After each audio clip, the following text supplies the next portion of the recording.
বেশ কয়েকদিন শরীরটা ভালো না থাকায় মা শ্যামসুন্দরীর দর্শনে যেতে পারিনি, তাই আজকে বেরিয়ে পড়লাম মায়ের দর্শনের উদ্দেশ্যে।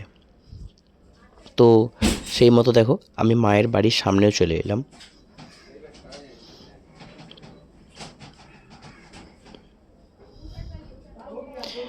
ভেতরে ঢোকার মুখেই দেখতে পেলাম মায়ের এক দিদির আঁকা সেই পোর্ট্রেটটিতেও মাকে খুব সুন্দর লাগছিল, তাই পোর্ট্রেটটির সঙ্গে আমি নিজের একটা ফটো তুলে নিলাম।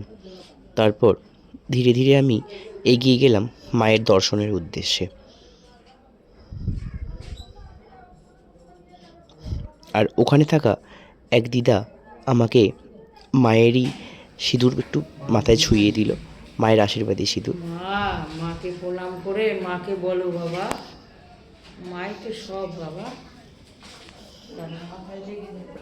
এরপরে ওই যে দেখো মায়ের সেই ভুবন ভোলানো রূপ, কত সুন্দর লাগছে না মাকে আজকের দর্শন করে। সত্যি বলছি, আজকের সারাদিনের অসুস্থতার ক্লান্তি সবটাই ভুলে গেলাম মায়ের রূপ দর্শন করে। মায়ের এই রূপ দর্শন করে মনে হচ্ছিল যেন শরীরের মধ্যে আর কোনো ক্লান্তিই নেই। কি ভালো লাগছিল মায়ের এই রূপ দর্শন করে।